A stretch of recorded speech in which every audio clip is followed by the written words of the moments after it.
So what's up guys, Pledge of Chaos here, and today we're going to play a game of my childhood, a game from back from 2001, Warrior Kings, developed by Cactus and Microids,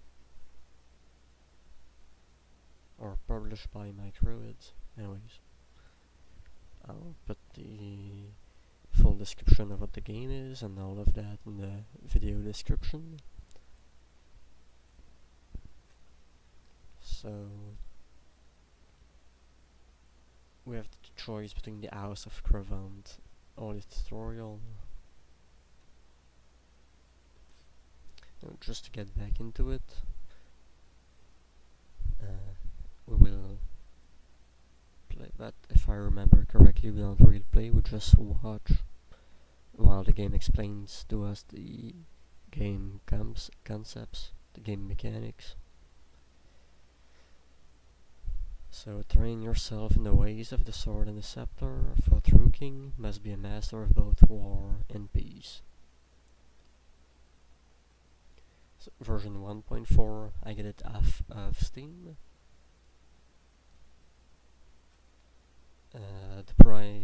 The full price is $10.99 Canadian, so in US money it must be around $7, I believe.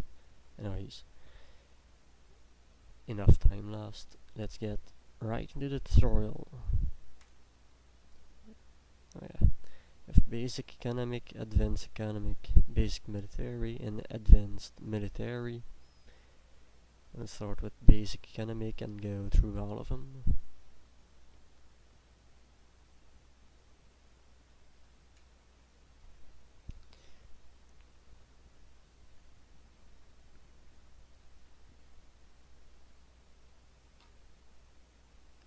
This building is your manor. It is the center of your city, and your economy.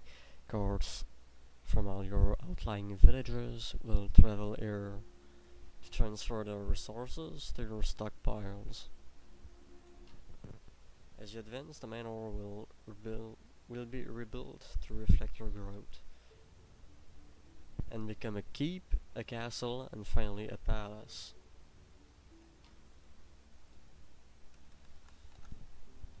You must endeavor to protect your manor at all times. If it is lost, then your kingdom will fall and your reign will be ended. These are peasants. They are the backbone of your economy and of your kingdom. They are the people who will gather your resources, build your structures, and maintain your kingdom.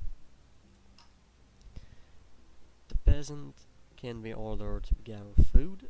To do this, they must build a farm or be ordered to work in a vacant farm building.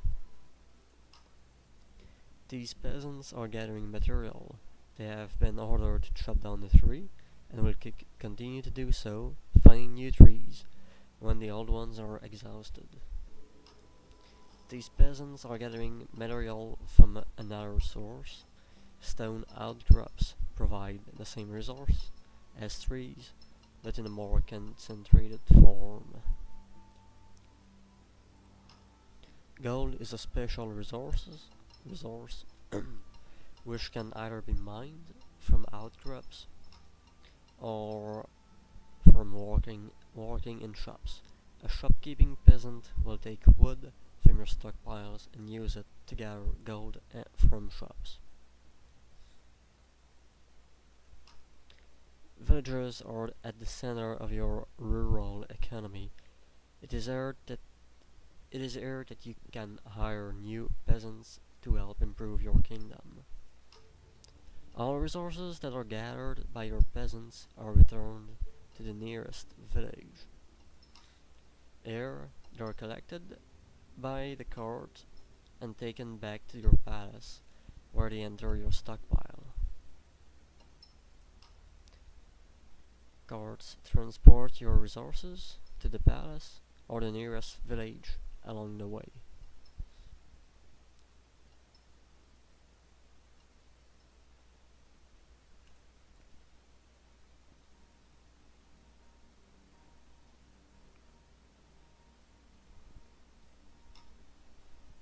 you must watch them carefully. They are a vital link in your economic chain.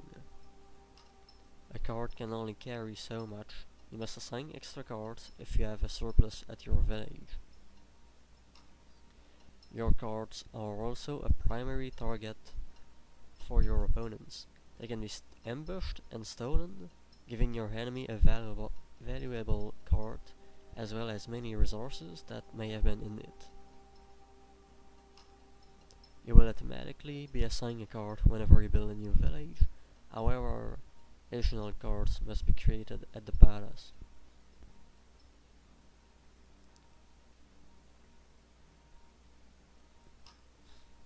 That is the end of the introduction to your kingdom. Would you like to learn more, repeat this lesson, or return to the main menu? Next level. So I believe it's Advanced Economics this time. We just did the basic economics. Alright, so the farm is one of the most important buildings in your kingdom. When peasants are ordered to work here, they will gather food. You need food for two reasons. Firstly, it is required to hire nearly all of the other units that you will need. Secondly, all of your military units will require a continuous food supply to stay healthy. This is known as food support. In short, some of the food which the peasant delivers to the village is taken away automatically to support your army.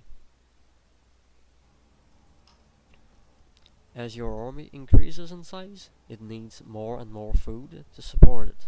Eventually, you will be unable to get food into your stockpile because it will all go towards food support. The bar below your food resource counter shows food support. It represents the proportion of food taken from your farmers at the point that they deliver to the village. When it is fully red, you will have no food coming into your stockpile. You can upgrade food support at the guild hall. This will reduce the number of farms that you need to support your army. Shops are your main source of gold. They can only be built inside a city and must be attended by a peasant. The peasants will automatically take wood from your stockpiles, which they sell in return for gold. If you need to stop wood being drained from your stockpiles, you can select your shops and pause shopping.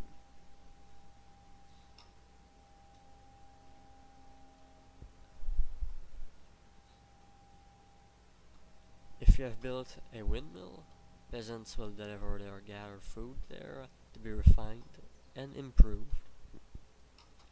The peasant will then take the refined food to the village, increasing its total value greatly. The sawmill works in a similar way to the windmill. Wood gathering peasants will deliver here whereupon the wood is milled. The peasant will then deliver the much more valuable lumber to the village. The bank improves the efficiency of your shopkeeping peasants in much the same way as the windmill and sawmill improve the value of your other resources. The merchant is a special citizen who can greatly increase the amount of gold in your stockpiles. He can be assigned to work at a shop, exactly like a peasant. However, he can gather gold much more efficiently.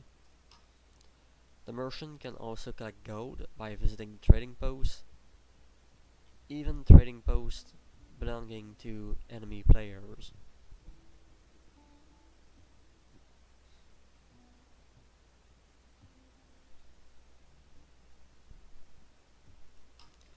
further away the trading post is from your manor, the more gold the merchant can gather.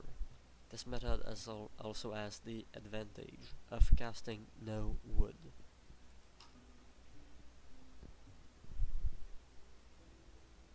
There are other buildings that can affect the productivity of your peasants, but to use them is to begin the process of transforming the beliefs of your kingdom. When the time comes, you must decide which path to tread. Now you are familiar with the more advanced aspects of the economy. Will you like to repeat the lesson, advance the military tutorial, or return to the main menu? Alright, so we've done the basic economics, and now we've done the advanced economics. So now it's time to go to the basic military tutorial, and then after that we will do the advanced military tutorial.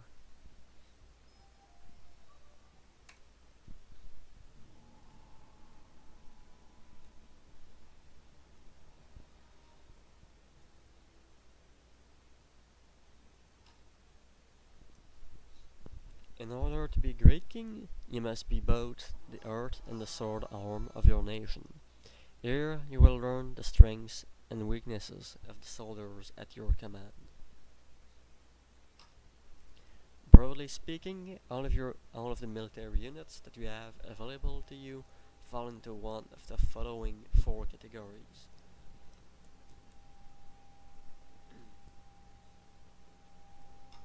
Heavy infantry, such as spearmen, are well armored and devastating in close combat, though they pay a price in speed for their impressive resistance. Light infantry, for example, this archer uses missile weapons and speed to keep their enemy at bay. They can attack at great range and use speed of movement to maneuver on the battlefield, as well as to fall back from their slower moving opponents.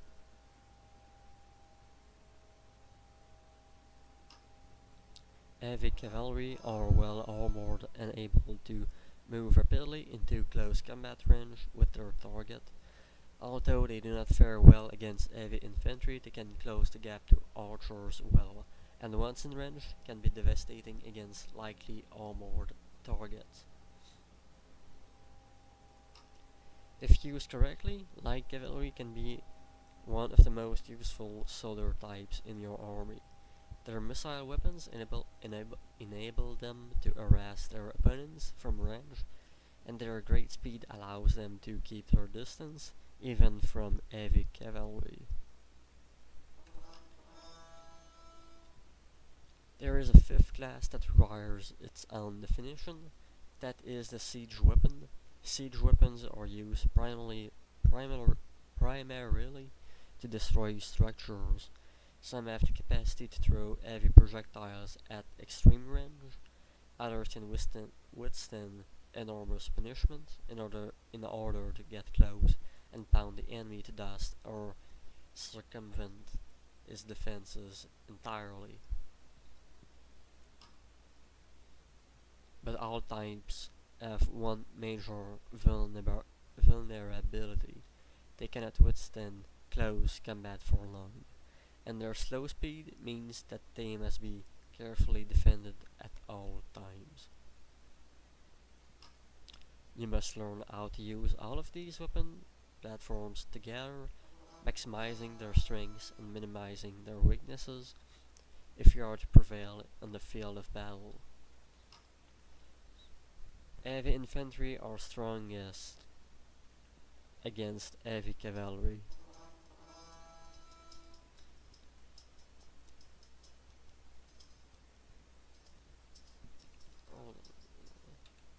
Alright, so minus slows the game to slow. That's his normal speed. And another plus puts it to fast speed. Right. cavalry are quick enough to defeat light infantry.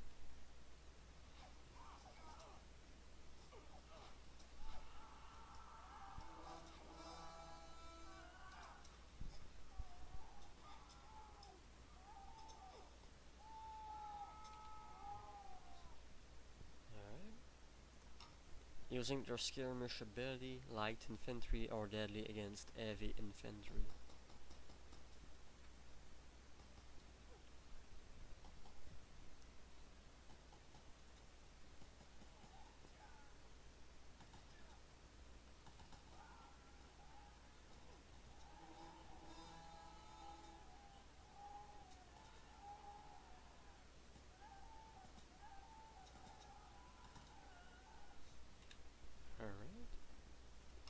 Light cavalry can beat both heavy infantry and heavy cavalry.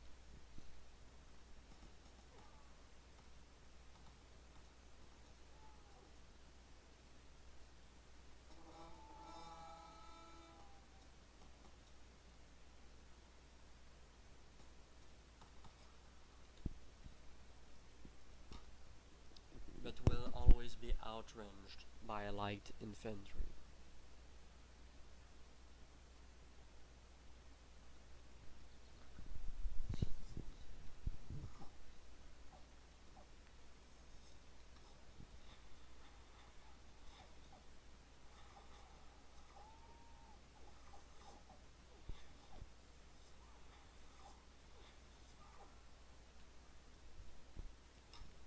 The application of this principle is called combined arms.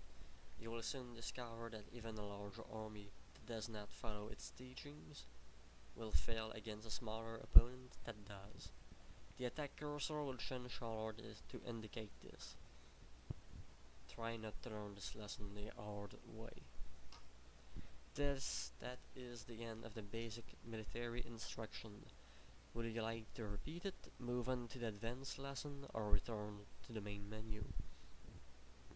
Alright, so that was the basic military instruction. Now it's time for a final tutorial, the advanced military lesson. So, let's do this.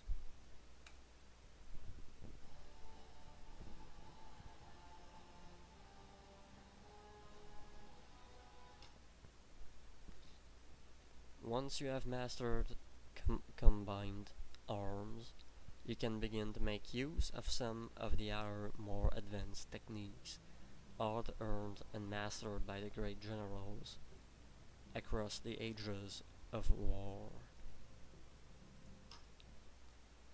Primary amongst these is the use of formations. When in battle, the greatest enemy that your army will face is fear. A man alone, facing powerful opponent, can weaken, allow himself to be taken by the instinct to flee. But that same man stands shoulder to shoulder with his fellows. Pride and the will to demonstrate his bravery will strengthen his resolve. He becomes part of a single powerful unit. You will be able to order your men to adopt one of 4 formation types. Line, the simplest formation, useful for attacking but also as a shield for less well-armored units. The line moves more slowly than the other formations and is weak when attacked from the rear.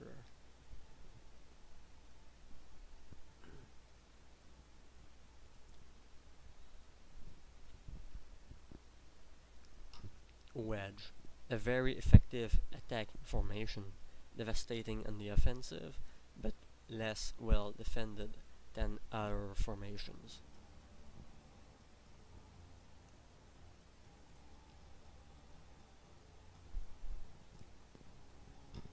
Orb, a purely defensive formation. The orb is unable to move, but enormously improves the defensive capabilities of the units within it.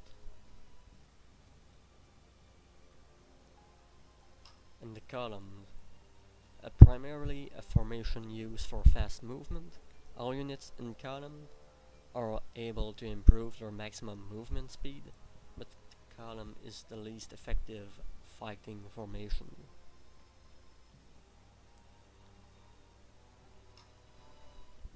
Always try to use formations to complement the characteristics of the unit type.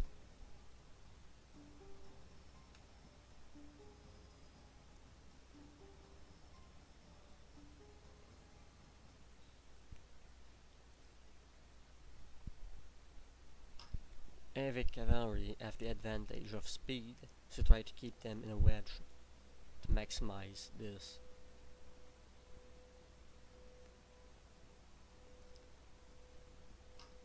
Heavy infantry in a line can create a barrier impassable to cavalry units. Use this to defend your less well-armored soldiers.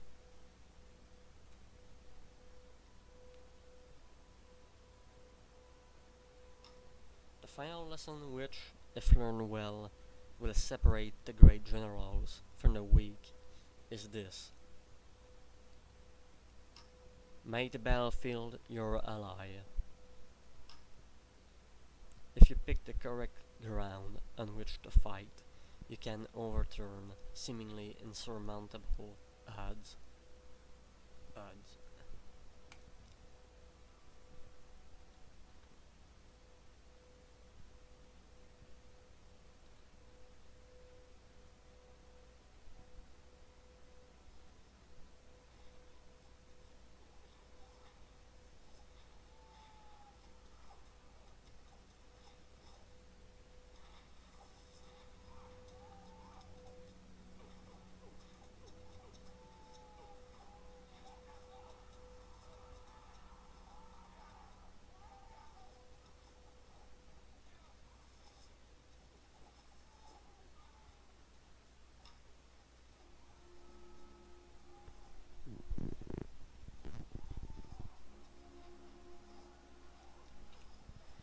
Soldiers that are higher than their opponents will always have an advantage.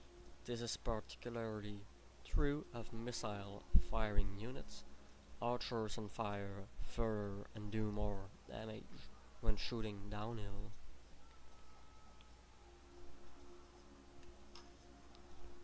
Always try to find high ground from which to defend. Likewise, you must try to make attacking uphill an absolute last resort.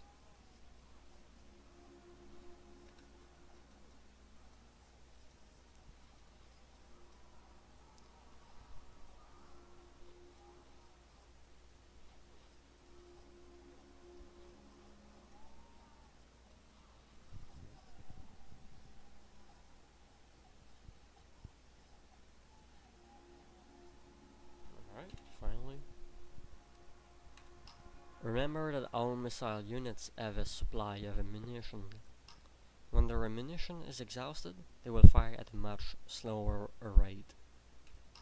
A supply wagon, anyways, like the one you can see here, will automatically replenish ammunition to all nearby missile troops. They are another factor that can radically affect the outcome of a battle. Protect your supply wagons well and make every effort to destroy those belonging to your enemy. Use the ground itself. The movement speeds of all solar types are affected both by gradient and by terrain type beneath them. Cavalry can have their advantageous speed stripped away if they are forced to move over unsuitable ground. Last of all, know your enemy.